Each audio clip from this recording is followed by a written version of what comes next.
right now. So right now I am 56 hours into my 72-hour fast. And this is where things really get interesting. By now, my body is deep into fat burning. Ketones are fueling my brain. Autophagy is in full gear. But this is also the stage where, the mental games begin. And they become just as important as the physical. This is where we've been. This is where we've been before. We've been doing this for a while. And this week, we've been in our series, Play Your Own Game. And we've kind of been talking about the cost of comparison, escaping the stress of somebody else's timeline. And that's exactly what we're going to explore tonight. Because let's be honest, fasting isn't just about what's happening in our cells. It's about what's happening in our mind.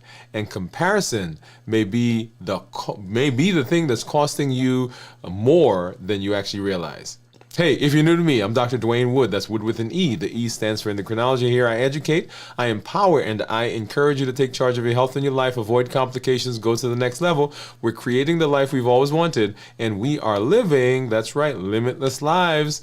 Hey, if you're new to me, go ahead and put new in the comments because I'd love to welcome you with a hand clap and some music. And let you know that I'm happy that you're here.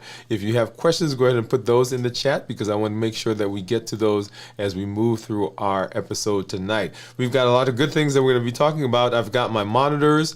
Got my meters that we're going to take a look right here. You can go ahead and start putting, if you want to give a guess what you think my ketones are going to be. Right down below me, I've got my Dexcom Clarity Report so we can take a look to see what's been going on over the course of the last several days as we've moved into this fast. If you are fasting with us as we've gone through this week, I want you to go ahead and put yes in the comments. Don't tell me how long you've been fasting. Don't tell me which days you're fasting. Just put a yes in the comments if you've been fasting with us as we've moved through this week, because this has been an amazing week for me. We'll spend some more time talking about that. If you are also if you're new to us or you've heard me over the course of the last several weeks, we've been talking about some very important changes that have happened on the channel and on our website. So I want to make sure that we go through those really quickly and let you know what the changes are, why we're doing that, and what this means for you. So if you've been going to if you go to lots of channels and you'll see how they're laid out, there are lots of videos that will show up on the main page. And what I've done is we've kind of simplified that for you. And so when you go to our YouTube channel now, what you'll notice is that there are basically two playlists. The first one says start here. And that is where, if you're coming to the channel, if you're new to our community, or even if you've been here and you want to review the pathway that we're on, or those things that are pivotal in our discussion, the things that we teach, that's where you would go. Go ahead and go and start there. When I talk to people now and they say, hey, tell me what you do, I give them a brief description and I say, go to the channel, go to the Start Here playlist and start watching through those videos, okay? So this is a curated list of the videos that we've done that are pivotal in the pathway and in the journey that we're on, and these help to set you up for the best possibility of success. If you go into the description of the playlist, you will see that there is a PDF that you can download, a free PDF that walks you through the different videos that are here. And they're broken into 4 different components, right? Start with the vision, understanding what's really going on, mastering the tools that actually work, and then putting it all together. And then at the end of that PDF, there is a commitment statement, a limitless living commitment statement that you get to sign and date. And I recommend that you print it out, put it in a frame, put it on your wall so that you can be looking at that every time. One of the things that I always point out is, and this is not the limitless living commitment statement, my commitment statement, limitless living, is right here. But beyond it, right back here, that is a commitment statement that I signed now going on almost 4 years ago, that talks about my commitment to what I was venturing into, which is actually what you see me doing right now. And so every time so the door to my studio is over here. And every time I walk into the studio, I see that right there on the wall. And it reminds me, right, is a visual reminder of the decision that I've made. And so the commitment statement that you're going to make when you get to the end of that PDF, as you're walking through that journey, it is a visual reminder to you every time you see it, wherever you put it, right, on the wall, on the mirror, on your desk. It's a visual reminder of the commitment that you're making for your health. So first thing you want to do is go ahead and get over there to the start here and watch through that playlist. The next thing you will see, the next playlist, is this week's videos. And this is the list of all the videos that we've done, that we've been doing this week. So if you want to know what the conversations are this week, what are the videos this week, what did he eat before he started this fast this week, what is he going to eat as his first meal after 72 hours this week, all of those are here in this list. Also, you will see my workouts that I've been doing over the course of our 100-day strength strategy and mindset. Those are there. Our flagship show that we do Monday night, Dwain Woode MD Live, that is in theirs, right? And then, of course, the pop-ups, where you get to see the things that I'm eating as my first meal. And then, of course, tomorrow you'll see the what I eat for my first meal after the fast. What I meant to say, you get to see what I eat for my last meal as I get into the fast. And then, of course, as I break the fast, you get to see what that is as well. All right. So that is on the that is on the YouTube channel. On the website, we've done something similar to that. When you get there, you will see, of course, our Dwain Woode MD Live Limitless Living, right, powered by the new you. And you know, the phrase there is reclaim your rhythm, redefine your life. Welcome to Limitless Living, transforming health, mindset, and identity, one intentional step at a time. And you see the guy, he's standing there on the mountain, and I love that visual because he's realizing the expanse of what's available to him. And you, as you come into Limitless Living, you get to understand that there's a vast unlimited potential that's out there, and all we've got to do is take one step at a time, one mindset change, one transforming health thought, one intentional step at a time. So I love that visual. But if you scroll down, there's a welcome video to the website for me. And then here, this is what I was telling you about. There's a button that says start watching videos, and that goes back to the playlist that I just told you about. And then, of course, if you click here, download your free guide, that will take you to the PDF I just described and walk you through that. If you are in the process, if you are in the metabolic process, if you are tired, if you've been on that wheel, right, and you're ready to get off the wheel, down below that, of course, is our accelerator program that you get to join. Remember, we educate, we empower, and we encourage, and you can press that button there to find out more about that. Awesome, awesome. All right, so let's go ahead and let's take a look at blood sugars, and we'll start by taking a look at, this is my Dexcom app. And this is a G7, and this is my blood sugar right there. That's what my blood sugar is right now. And if you scroll down a little bit, you'll see what my blood sugar has been running over the last 24 hours. And I can actually put my finger over there, and you get to see what that is. So it's been in the 70s, 70s and 80s, 70s, 80s, 70s, 80s, 70s, 80s. And so for most of today, we've been in the 70s, 80s, and then right, what time was that? Right about 3 or 4 o'clock, we dipped below 70 for the first time, right there at 68. And then we came back up above 70, and then kind of been riding right at the border of 70, 60s and 70s to where we are right now at 66, right? And then let's go over here and let me make one change. So here is my Dexcom. So that was my Dexcom, and here is my Freestyle Libre. Let me do something here really quickly. Let's see, Freestyle Libre coming up. Freestyle Libre, where are you? I got all these apps that are open here. Okay, here it is. Okay, so here's my Freestyle Libre.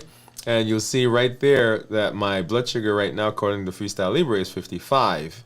And similarly down here, you'll see that my blood sugars have been, for the most part, according to Libre, it's been below 70. Now, one of the things that someone asked me recently, and I say recently, like today, because we did the show last night where I showed my labs and you saw what my A1C was. And so they asked me, how did my A1C compare to the CGMs that I would use? And the A1C that I had was 5.6. If you didn't watch that show, go back and watch that. So that A1C was much closer aligned to the Freestyle Libre than it was to the Dexcom. So you know the Dexcom tends to ride a little higher, and you've seen that here in this space as we've looked at these numbers together. Okay, so that's what we are on the monitors. Let's go ahead and let's take a look at what my blood sugars are on my biofinger stick. So here's my Keto Mojo, and here is my Contour. And let's go ahead and let's grab this is my ketone strip, and here is my blood sugar strip. I need a lancet. Put that right here, and we'll put this back. And then over here, I need a strip for the Contour. So let's grab that out. Get that in here. And then let's get to opening these guys up. So this one is the brown one, and so this is going to give me ketone. This is going to give me blood sugars.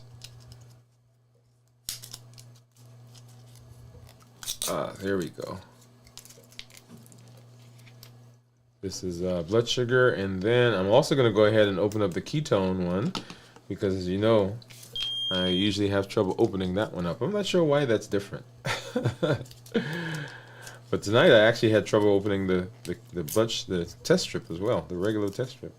All right, so get that out. So I'm going to just drop that right there, and here is my lancet, and we're just going to grab this and grab a finger, and ow. Ooh. Let's see. Okay, and there's my drop. And get that started. So I think I saw someone put a guess in there already. So 56 is what the 56 for the Keto Mojo, 59 for the Contour, and of course right there is the Freestyle Libre. And let's go back to see what the Dexcom. The Dexcom right here is. Let's get rid of this guy. Dexcom right here is a 67. Okay, now let me get this out quickly before the blood dries, and let's get the ketone strip in there. And I think I saw someone drop a comment or drop a guess in there. So let's get this started, and let's see where we are. Last night we were 1.1, if I recall correctly, and we'll take a look at that in just a minute. Also. So 3, 2, 1, what do you think it is going to be? And we were 1.9. Look at that, 1.9. So I think Cornelia said a 2.1, so not far off. And then now I'm going to go ahead and pull up my Keto Mojo app. And we're going to try to get that syncing. So let's grab, I'm going to hit that button. Let's give it a second to... All right, syncing in progress is what it says. And so while that's doing, oh, there we are. Well, that went much more quickly tonight. So we're looking at these three numbers right here. So 1.6 is my GKI, and then down below you'll see in the red area is 56. That's my glucose, and then in the blue that's my ketones, 1.6. So looking at these three numbers, I want my GKI, the GKI to be, and that's the glucoketo index. I want the GKI to be as low as possible. I want blood sugars to be low, and I want ketones to be high. So when we talk about ketones that are less than 0.5 are considered normal.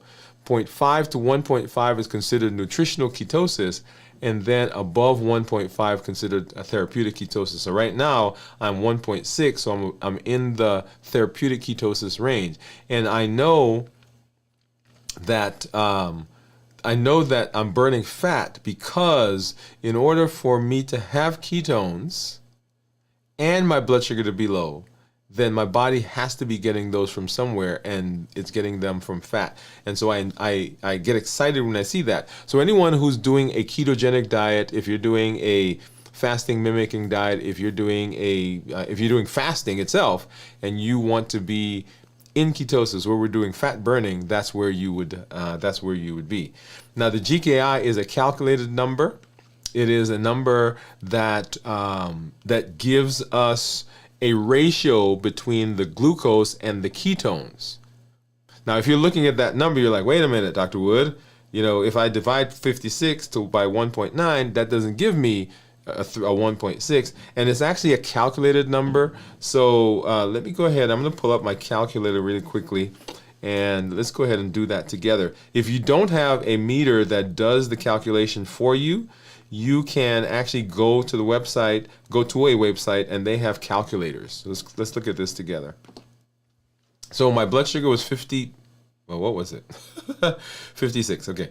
My blood sugar was 56, and to convert it to international units, we divide by 18. That gives me 3.1, and then I divide that by what my ketones were, which is 1.9. Now and that gives me the 1.6, which gets us back to this number right here. Now you don't have to necessarily do this.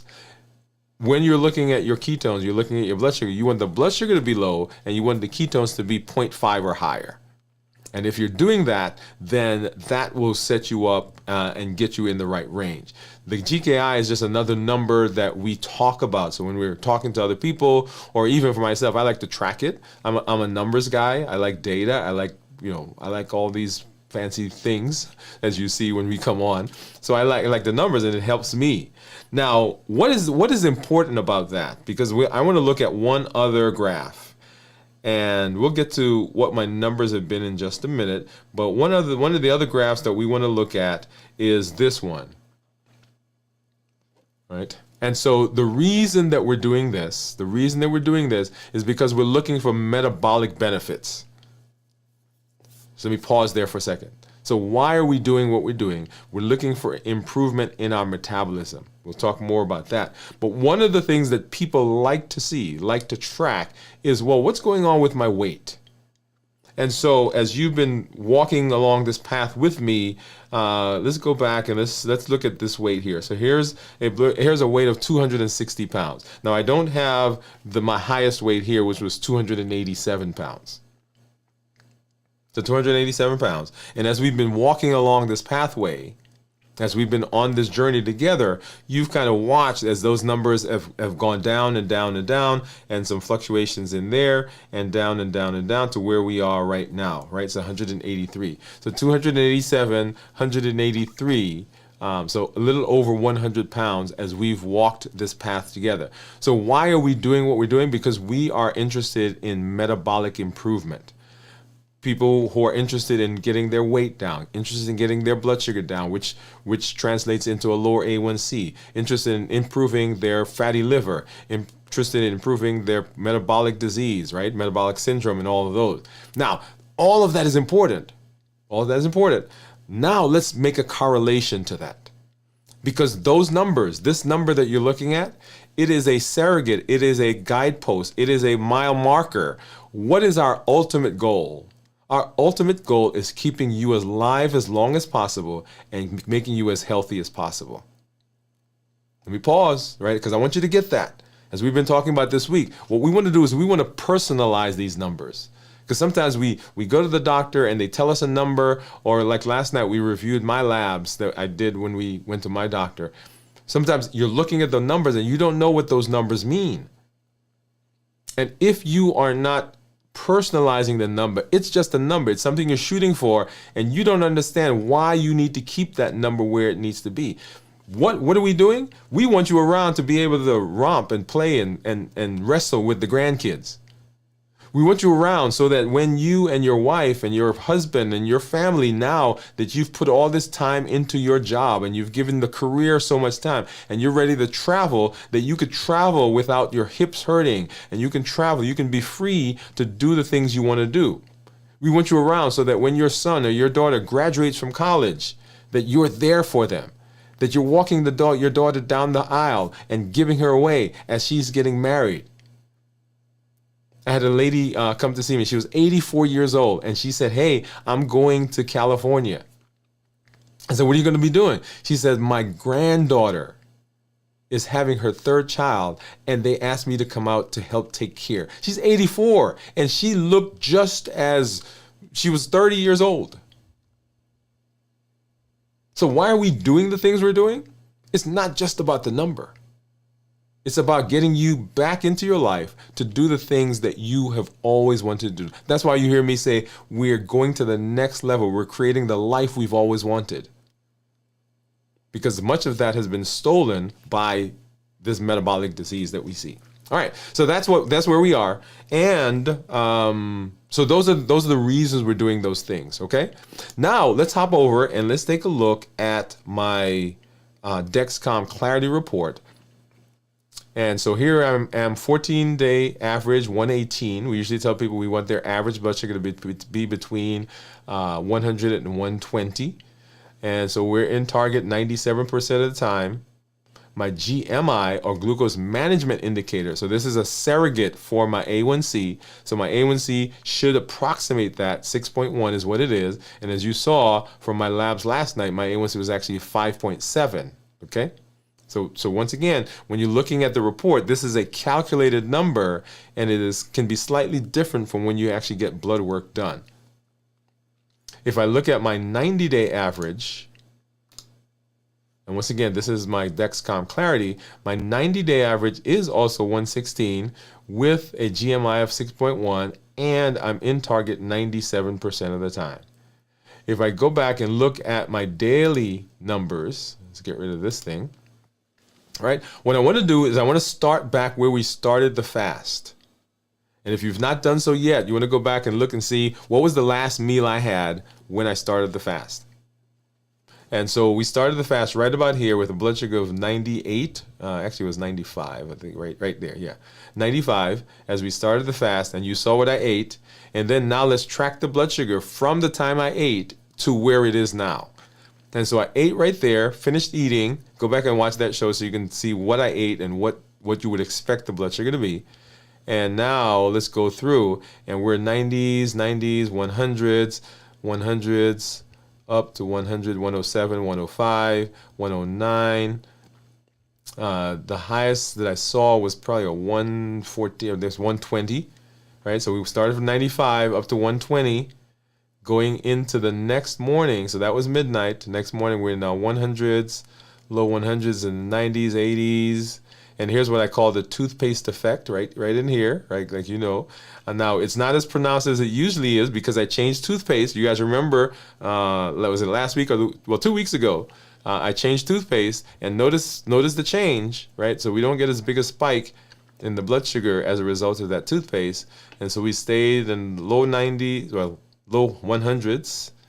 and went through. That was and right in here, this was 24 hours when we did our check-in yesterday, and then at 33 hours last night, as we did our check-in, we were in the 70s, right, and into midnight, and then coming into this morning. Now I want you to look at these numbers, right? So 80s, and it's going lower. Right here, once again, is that toothpaste effect. And so we were in the 70s, and after toothpaste, we bopped up into the 80s, went as high as 88. Actually, no, 90, what was it? 90, where is it? 93, 92. Okay? So toothpaste can have a pretty profound effect. And then down into the 80s, into the 70s, to where we are right now as we are going down. Now, let's talk a little bit about this. And for this one, I'm going to go ahead and I'm going to pull back up my Libre. Right? And so you see that number right there. And when I went to my doctor, right? So we went to a doctor, 2-3 weeks ago, And my number, I was fasting because I saw him on Friday. I was fasting, and my number was 64, 65, something like that. And his comment to me was like, "Man, you're low. We need to treat that." Or how do you feel? We were having that conversation. And then he looked at my labs, and my insulin or my C-peptide was 0.8, which is actually low. And so he's like, "Wait a minute, why is your C-peptide 0.8? Why is it low?" And the reason it was low was because my blood sugar was low. So when your blood sugar is low, your body does not have to produce a massive amount of insulin. And that is one of the C-peptide is one of those surrogates for that. This is the idea. This is what we want. When we're fasting, we want that insulin to go as low as possible, because when the insulin goes as low as possible, then our insulin resistance is actually decreasing, because the body now has to manage sugar some other way. And so fasting, remember, with the 3 pillars, we decrease insulin, suppress appetite, and reduce sugar. When we're doing this and the blood sugar goes down, I'm not worried about that, because, let's go back to this other graph. I'm not worried about the 56, because what am I running on right now? I'm not running on sugar. I'm actually running on ketones. It's kind of like that hybrid car. When the gas goes out, when the gas gets used up, you don't worry, because what happens? It switches over to burning from the battery. All right, so that's the whole idea there. All right, let's go ahead now and let's say hello to some of our community members, because I see you guys out there. Let's do this, and we got Cornelia. Cornelia's it's not the one. Let's do this one. All right, so Cornelia is out there. Cornelia is saying hello. Saying hello. There we are. And Cornelia, they gave a guess. She said 2.1 was what she thinks my ketones would be. And so Cornelia, as you saw, it was 1.9, so not far off. Let's get that. So there you go, 2.1. And then Boy, hey, how are you doing, Boy? Now I got a message from you. So Boy was watching one of our shows. We're doing a project in Atlanta with the Berean Church, where they're playing our series, the Limitless Living Health series. They're playing that in church as part of their health ministries. And what you saw, Boy, on the website, on the YouTube channel, was actually one of those episodes that was in transit to them. And so in transit, it became visible to you, and that's what you saw. And you're like, well, wait a minute. This is episode 5. Where are the other episodes? And so we are actually in the process of doing 52 episodes, so 1 episode a week for them. And you caught episode 5. We're actually now up to, is it 9 or 10 in their space? So anyway, so that's what you saw, and I did get that message from you. Let's see. Cornelia says, Gian said hello, everyone. Her dad had surgery last week, and she's helping to Okay, well, thank you for pointing that out for us. We had missed her in the group. She says she misses LLG. Awesome. We're glad that her dad is she's taking care of her dad. Boy says she is a good daughter. We miss you, Gian. Yes, we do. And hey, everybody, we saw. Yes, we've got a very important visitor who's hanging out with us tonight. And actually, we did a book review. Let me give a hand clap. Dr. Una, thank you for coming through and hanging out with us. She said, nice, strong work. Thank you for that. If you guys go back and look at, I think it was last year that we did a review of a book that she wrote. Very important book, by the way. So thank you for coming through and hanging out with us. Boy says, I started at 260 pounds and I am 235. What? Love that. Congratulations, boy. And Jennifer says, share our love to Gian and her family. Definitely. Congratulations, boy. Cornelia says, yes, she is, boy. I will, Jennifer. Thank you all. Awesome numbers, doctor. Thank you. And boy says, oh, I remember you mentioned yesterday that your blood sugar rose during COVID. What would cause that to happen? You know, one of the things, a very good question, by the way. So one of the things that we're still trying to understand is what are all the implications of the COVID virus on the body? You know, people are talking about the long COVID syndrome. There are people, actually, there are clinics now that are devoted to evaluating people who have had COVID because they're showing up with fatigue. They're showing up with other metabolic diseases or metabolic syndrome type diseases. One of the places that we are still seeing effects is with blood sugar. And we think it's the inflammatory process that happens in the body. Remember, anytime the body is stressed, anytime there's inflammation, the potential is that the blood sugars can go up because your body is in a hormonal change. Your cortisol levels are high. And remember, cortisol is responsible for getting sugar, right? Going to find energy in the body. Energy is defined as sugar. And so sugars go up. And you'll recall, so when that was last year, December, right around Christmas time, I had COVID. And so from December, all of January, and actually into part of February, almost the end of February, my blood sugars were about 40 to 50 points higher than they were before. And so if you remember my labs from last night when we saw it, so A1C down at 6.3, 6.4, popped up to 7.5 during that time, and then back down when we looked at it again, 6.4, and then 5.6. So we believe that that's the inflammatory process that's going on. Once again, we also see people who have things like thyroid disease, who have abnormalities in their thyroid functions during this time. Still something that we are, when I say we as a community, as the medical community, are looking into. Cornelia saying hi to Dr. Una. Hey, yes, thank you, Cornelia, for sharing the community with Dr. Una. Congratulations, Bowie. Dolly, hey Dolly, what's up? Thank you for coming through. We saw you last night. Thank you for hanging out with us. And then Jennifer says, I was pre-diabetic for 25 years. Bad cause of COVID, then moved into diabetes category. So we're seeing a lot of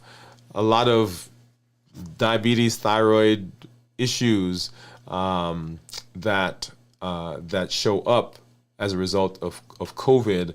And so it's a process. There are clinics now that are evaluating those people. Like right here near us, and we're in North Alabama. So at Vanderbilt, there's a clinic there that's actually doing this evaluation also. All right, let's see. So Cornelia, your message is right in the middle of my screen. Let me take that off. All right, so let's go ahead and let's hop into our discussion for tonight. This is going to be a very interesting one as we come on the heels of our main show that we did on Monday, talking about comparison. Let's go ahead and let's look at that right now.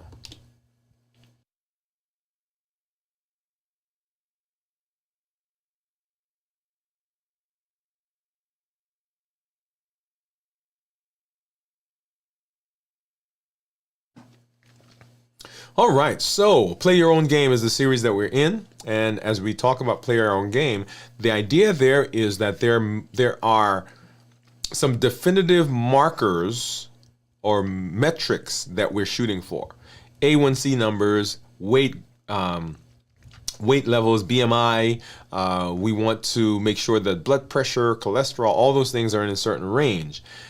How we've been doing it, though, has been disconnected from the people that we're talking to. What does that mean?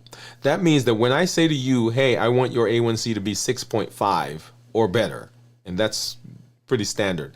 Depending on which organization you look at, is 6.5 is what one says, the other one says 7, below 7. So 6.5 is what I tell my patients to shoot for. When we look at that number, everyone is shooting for 6.5, generally speaking.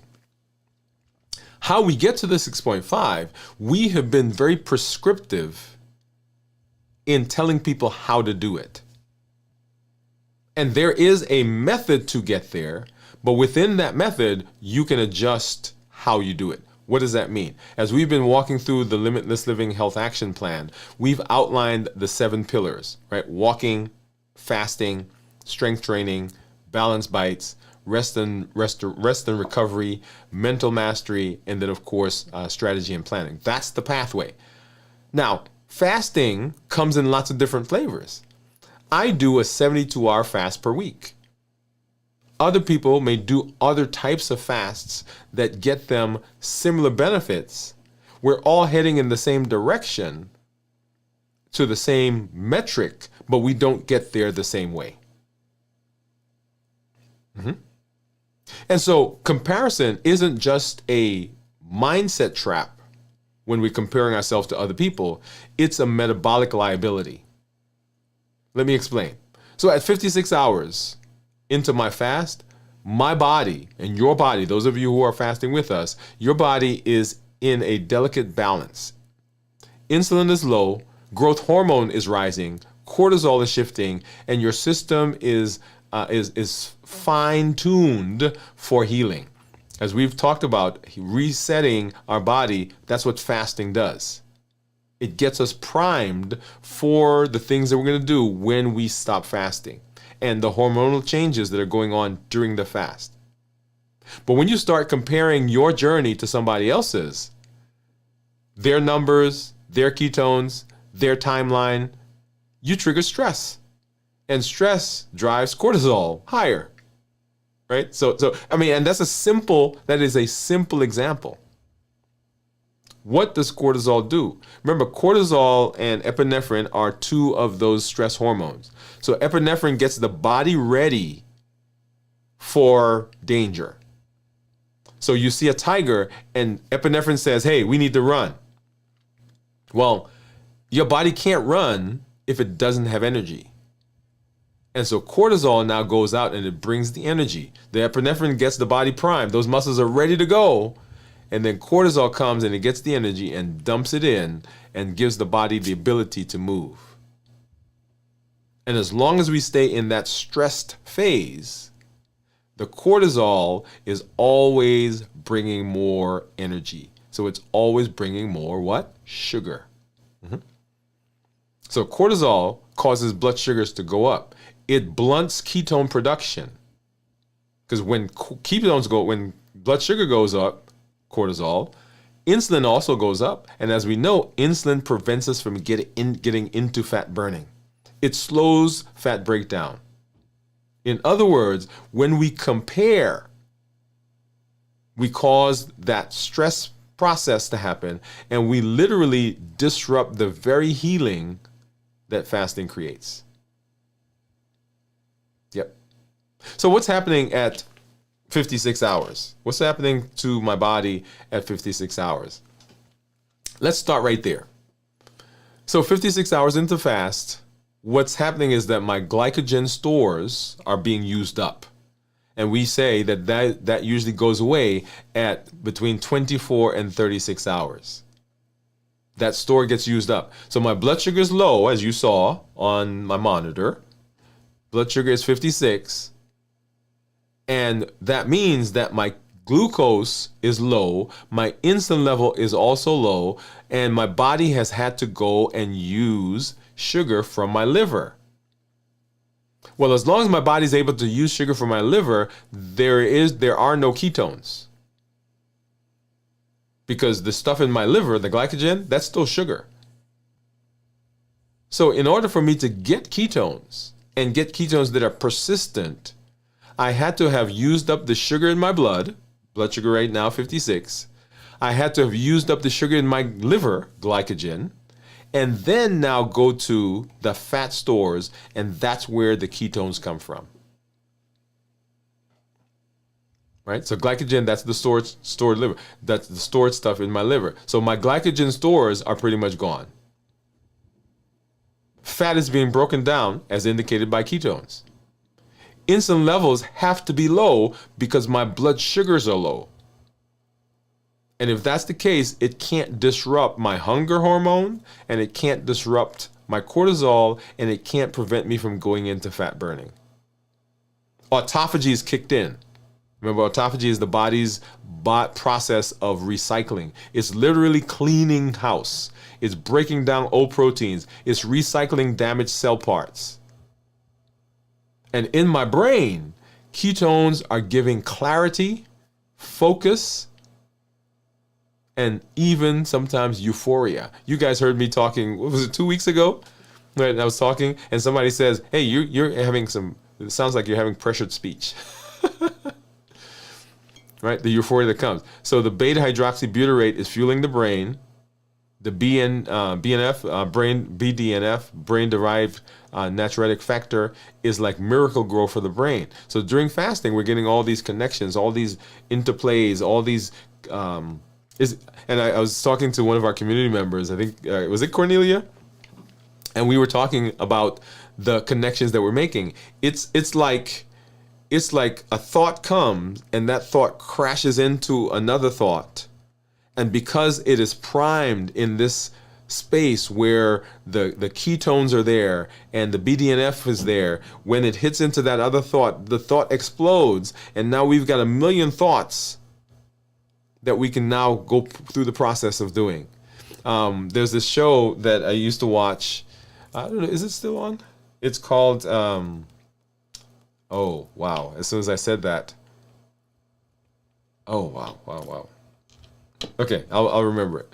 But anyway, it was a very popular show, and so they would get these numbers and they would go save people based on the numbers. Oh, why am I missing that? If you know what show I'm talking about, but the computer would go through these infinite calculations to try to figure out the best possibility for you to do something, and that's what I sometimes envision, that there's this thought that comes. And in this time, the thought just goes down these millions of different possibilities. So you're making connections and making discoveries and having thoughts that don't usually come when you're not fasting. But here's the key. No one ever says that I feel the same as someone else. And not everybody feels the same. Some people at 56 hours say, wow, I feel like I could run a marathon. Others say, man, I feel drained. I feel like I'm dragging. I'm cold. I feel like I'm gotten brain fog. We'll talk more about those as we do our review of fasting. And that's right. That's right. There's difference. It's how our thought occurs. That's how our thought occurs and how our body behaves.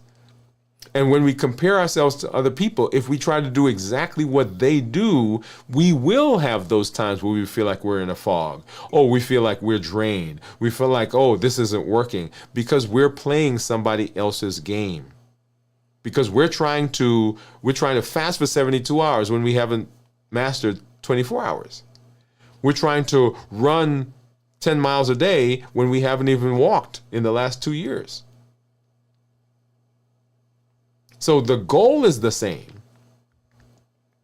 The metrics are the same. I shouldn't even say the goal, because our goal is different. My goal might be to retire and go on vacation. Your goal is, I got to be around for my grandson. But the overall goal is, how do we keep you alive as long as possible and keep you as healthy as possible? How we get there is different. How we get there is the difference. So what is the science behind this? Why is comparison, we just talked a little bit about it. Let's take it a little deeper. Psychologists talk about something called social comparison theory. It goes all the way back to, some other people back in the 50s. The idea is simple.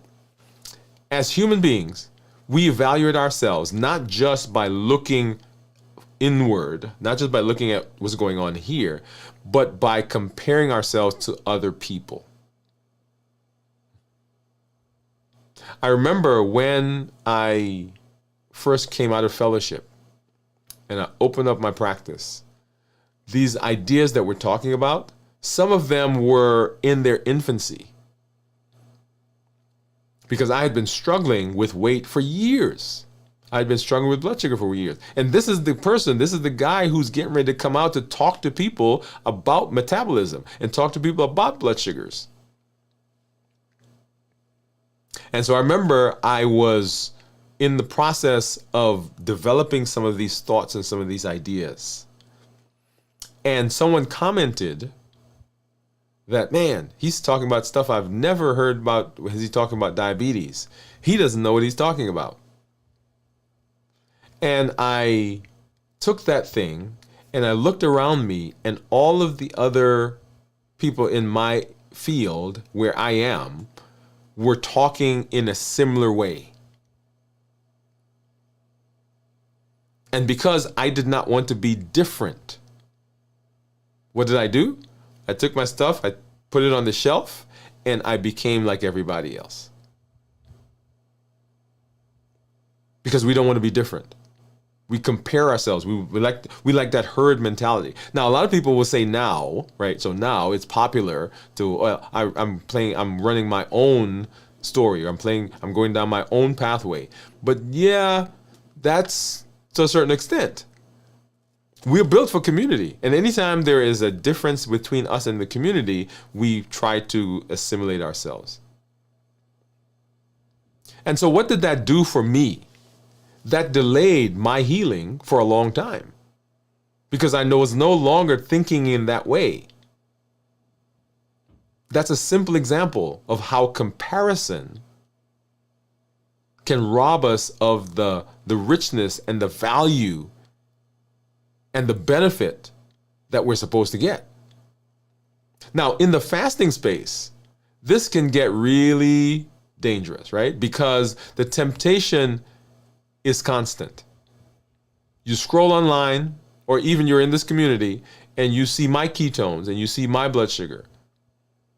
Or you hear Bowie talk about her weight loss. And you're like, well, man, their blood sugars, their glucose drops faster than mine. Their ketones are higher than mine. They've lost 12 pounds in the first fast. And I lost 2.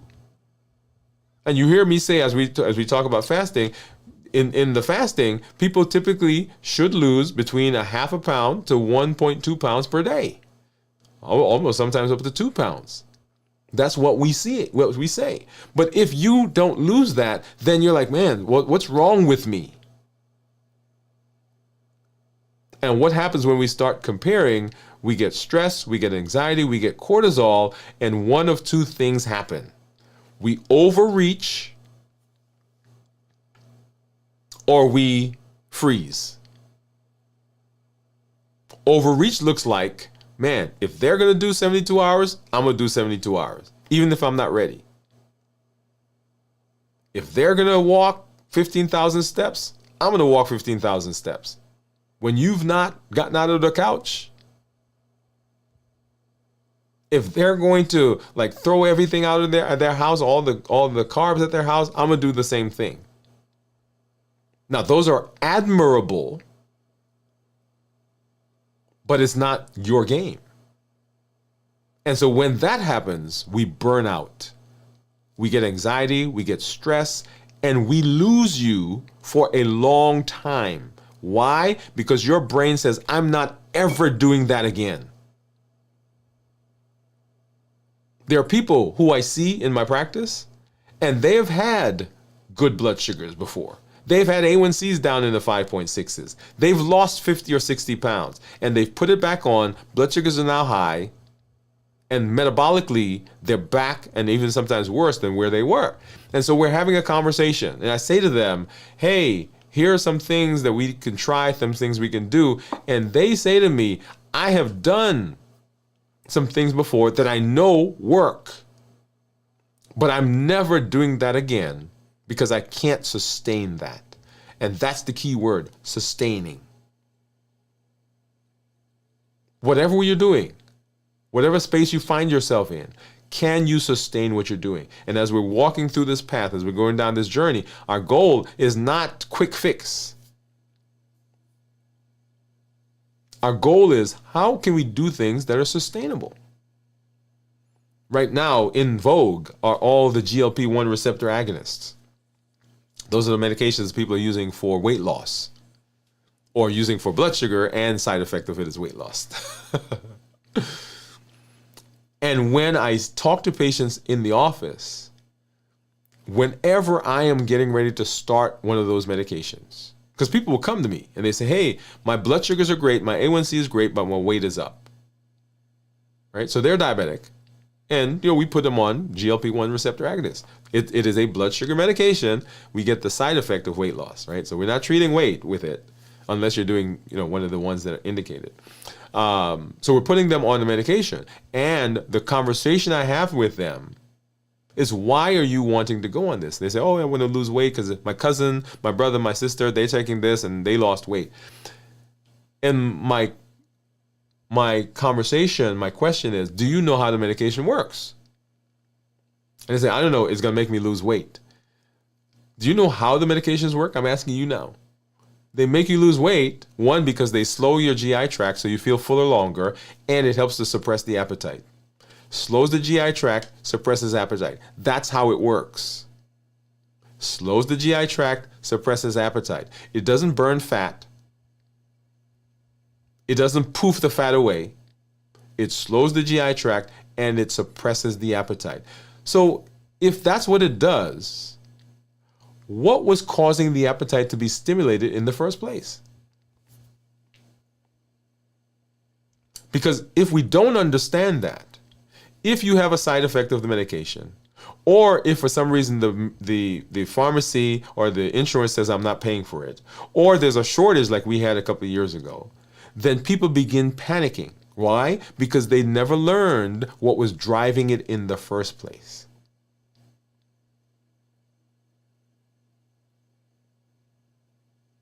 So let's connect the dots. Cortisol is your stress hormone. When cortisol rises, blood sugars go up. When blood sugar goes up, insulin comes out. When insulin comes out, it blunts ketones. It makes fat breakdown harder. It can disrupt your sleep, your focus, even cause cravings. So do you see what's going on? And so you comparing yourself to somebody else it's like comparing apples to oranges, because their pathway is different. They may be sleeping better. Maybe they don't have as much stress as you. Maybe they have some other metabolic challenges that you're not worried, that's not in you. Maybe they have some hypothyroidism. Maybe they're going through menopause. Some other hormonal issue that's causing a problem. Maybe they're in chronic pain. Maybe they are comparing themselves to somebody else and they are running a marathon when they're not ready. But all of that literally steals your results. And I call it the metabolic sabotage through comparison. I coined that, by the way. I came up with that. It's like running a marathon that you've trained, right? Like you're running a marathon like you've trained. You're on your pace, but instead of focusing on your stride, right? You've trained for it. You keep looking at the person next to you, and you keep looking at them. And have you seen those races where they're running and they may be up front, and somebody comes next to them and they're running, and all of a sudden they look over at the person. And what happens when they look over at the person? They lose their stride and the person passes them and the person wins the race. Because we keep looking over there. And to keep up, what do you have to do now? Now you start, right? Instead of running your pace, taking your strides, right, gliding, doing what you trained for, you're carrying their weight, not yours. You're carrying their blood sugars, not yours. You're carrying their fasting routine, not yours. Play your own game. Play your own game. Now, when I first started fasting, I have to admit that I wasn't playing my own game. In fact, in much of my metabolic journey, I didn't play my own game. I played it like everybody else because I wanted the weight loss. And when you look at my graph, you'll see, okay, weight went down and came up and down and came up and down and came up and down and came up. And that happened for a long time.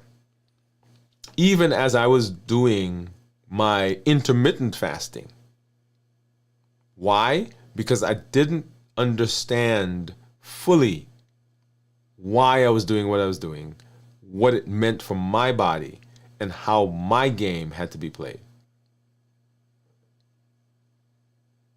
I had someone recently come to me and we were talking about ketones, like we look at.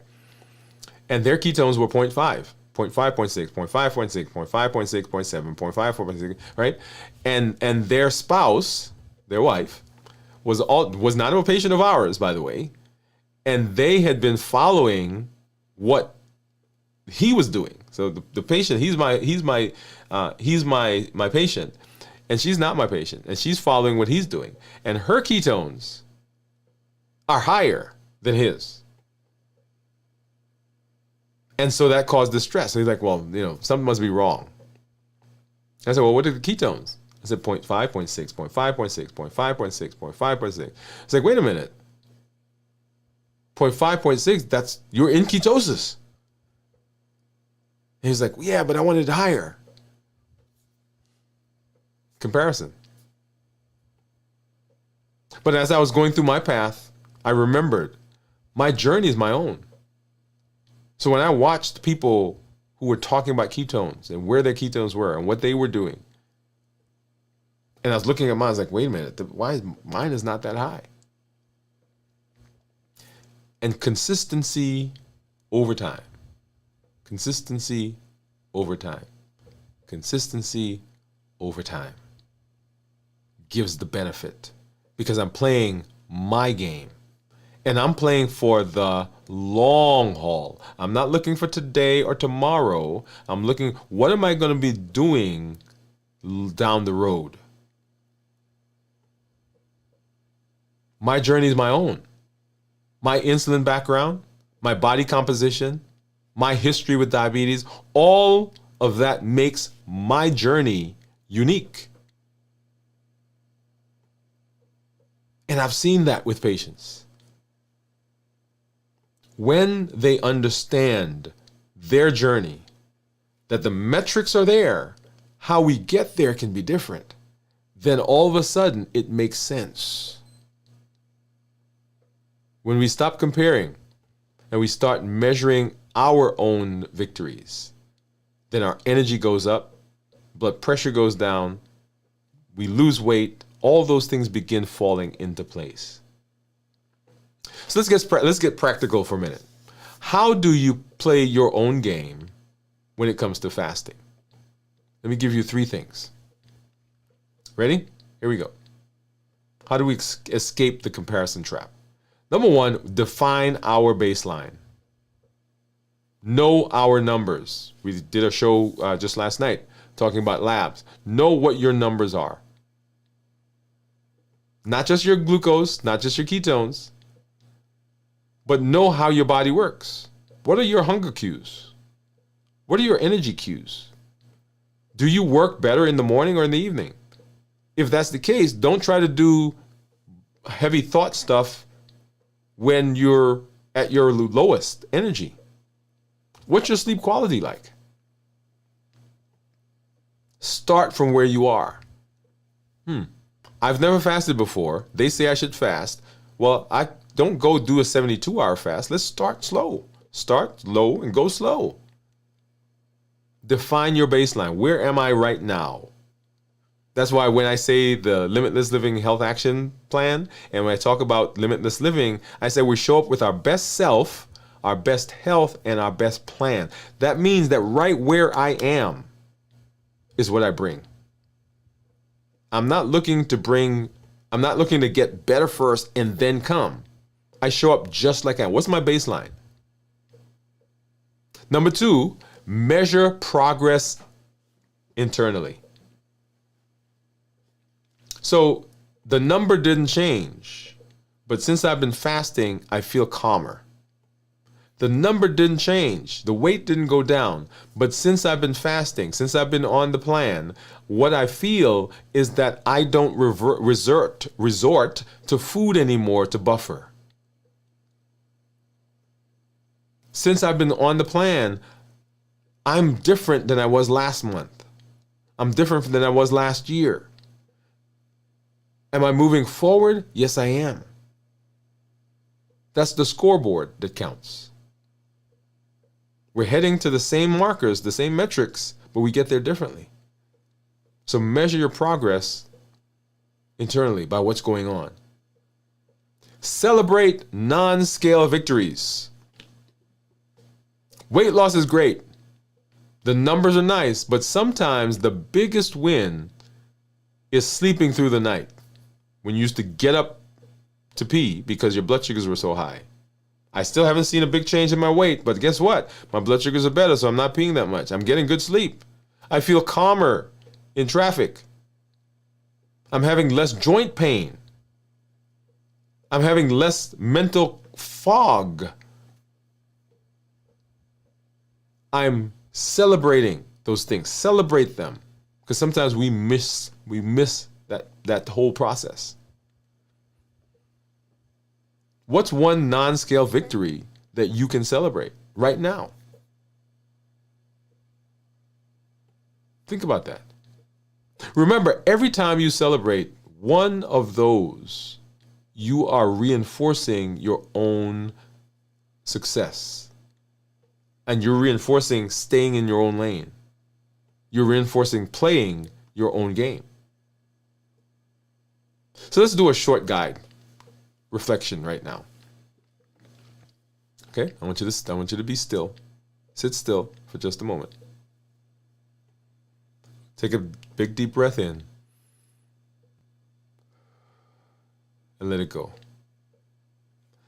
Now, I want you to think of one area of your life where you've been comparing yourself to someone else, to their timeline. Maybe it's fasting. Maybe it's their career.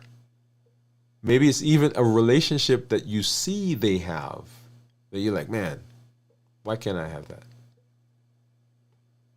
And I want you to acknowledge the temptation. I want you to say it silently. Yes, I've been comparing. Yes, I've been comparing. Now I want you to release it. Say this with me. This is my timeline, my body, my healing, my race, my game. Say that again. This is my timeline, my body, my healing, my race, my game. I want you to take another big deep breath in through the nose and out through the mouth.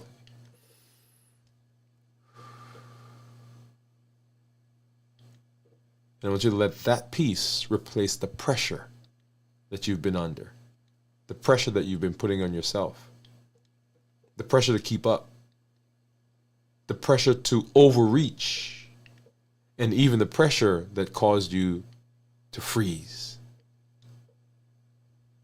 You don't have to run their race. You just need to finish your race.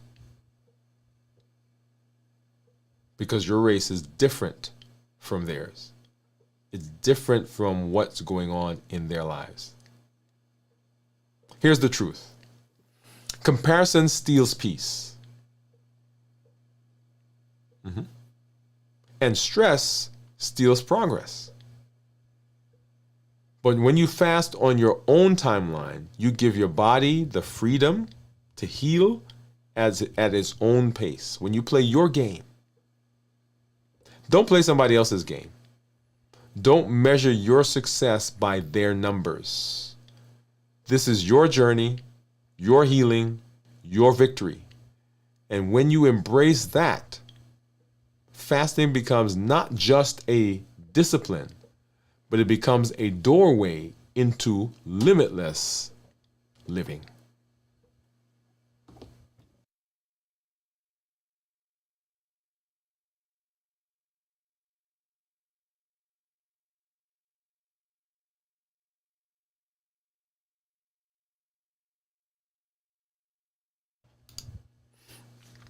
All right. So comparison. This is one of those places where we can't talk enough about it, right? Because even sometimes when we think, "Oh, I don't do that," yeah, there's something in there. Yeah. So I know some of you are watching right now, and you are at different points in your fast. Some are 24 hours, some just beginning, some are pushing further. We have one community member who is looking beyond 72 hours. And that's the beauty of all that we're doing. We're walking this journey together, but each one of us is on a path. And the path looks different. So if you've been tempted to compare, let this be your reminder. Stay in your own lane, play your own game, and honor your body and your body's timeline.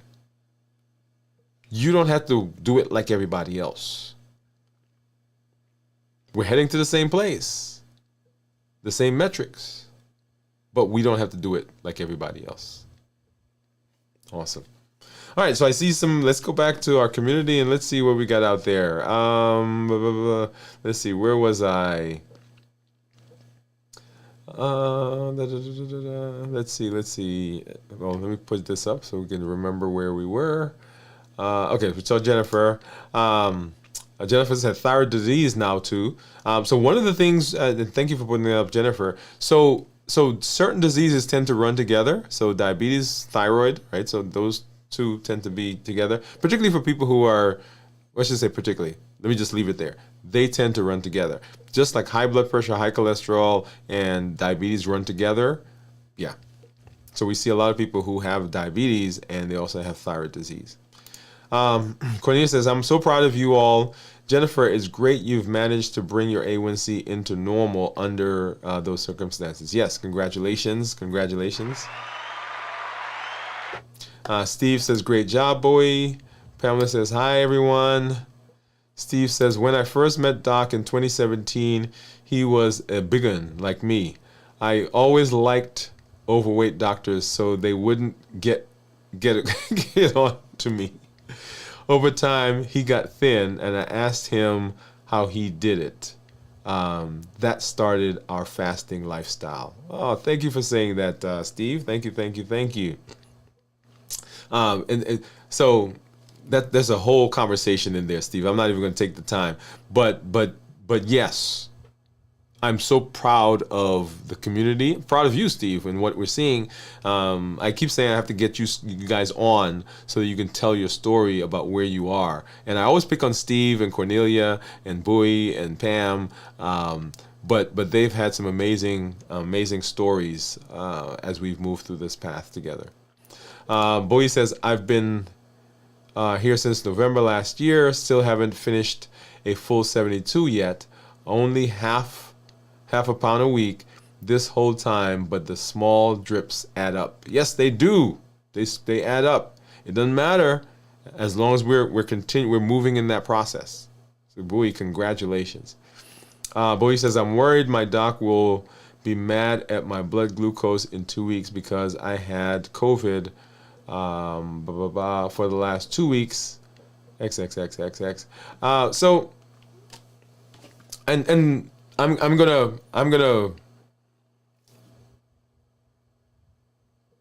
pausing.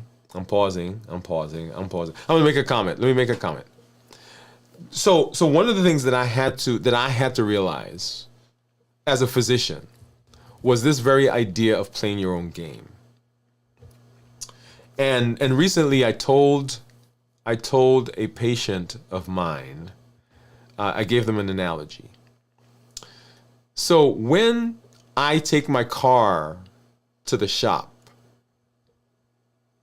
Even though I'm hard on my car, y'all. I don't do the things like they tell me at the times they tell me, I show up and, and the guys, I don't take care of cars. I drive them, they do what they need to do for me, and I take them to the shop when I need to. So I take it to the shop. I've never had the guy walk out to me and take my hand and slap it and say, "You should have brought it in last week." I walk in, I hand them the keys, they go and they do what they do, and they come back and they charge me $1 million. Right? That's what happens. Now they may talk about me back there, maybe. But one of the concepts that as a patient and as physicians and the medical community that we have to begin understanding is that the things that people struggle with for a reason. Let me give you an example. Talk to a patient, and patient's telling me the story about their love for a certain type of candy. And I said, "Well, why do you love it?" They say, "I don't know, I just love it." And I said, "Well, tell me, when did you first start liking this?" And they're like, "Oh, let me tell you that story." It turns out that they had been their family was in the military, and they would move around. And they would show up at these different towns, and they were always the child, the person who's talking to me now, who is, by the way, as I'm talking to them, they're in their 70s, almost 80s. And so we're flashing backwards now. They're a kid, and they're moving around. And they were always the new kids, so the parents never let them go anywhere. They always had to stay close to home because they were always the new kid. Everybody else was in town, and they knew where everything was. And so mom was like, no, you're staying here.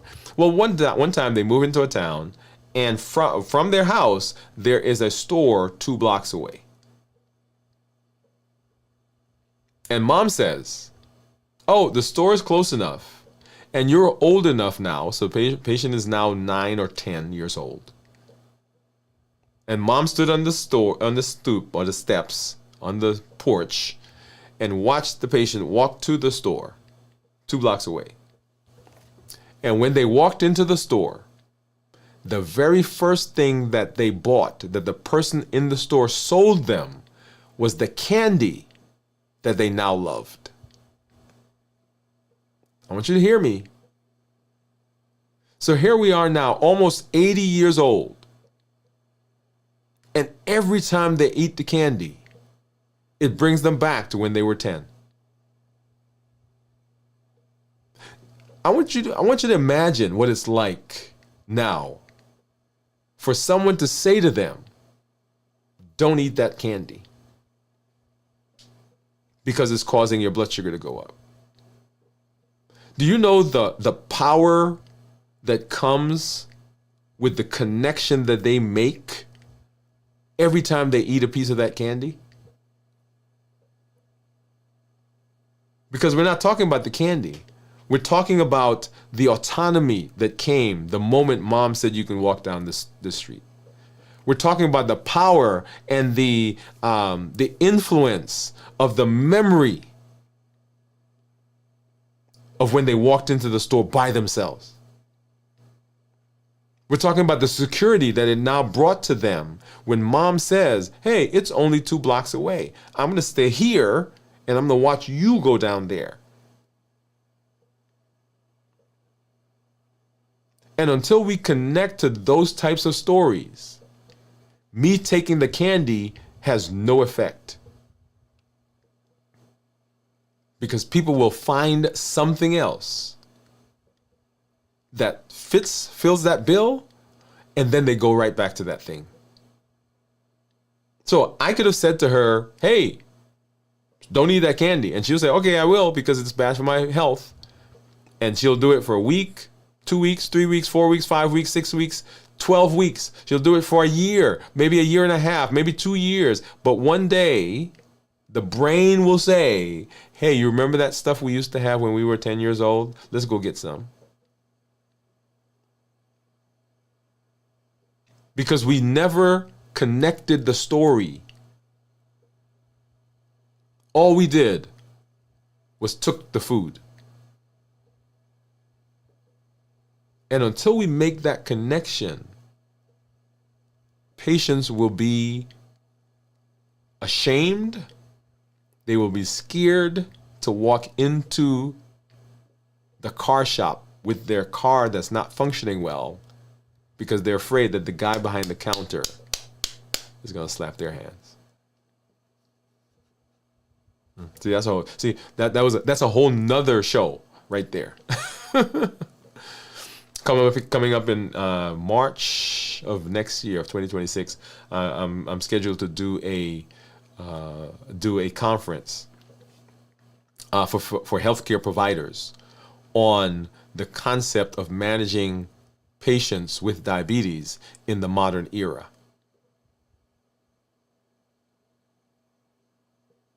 Part of what the story I just told you is that comes from my preparation for that.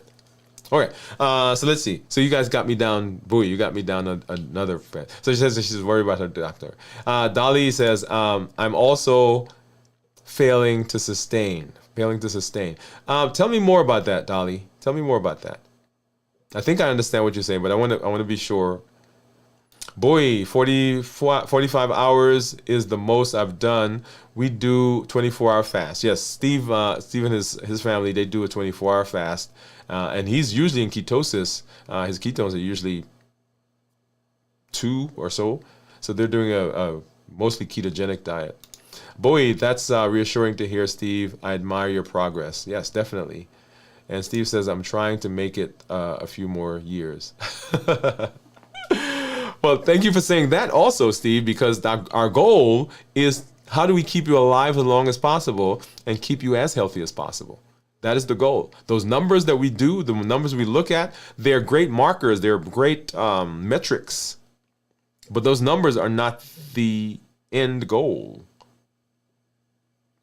That's the whole play your own game, right? So play your own game. What is our goal? How do I connect the number to how do I make it meaningful to me? That's what we want. How do we make it meaningful?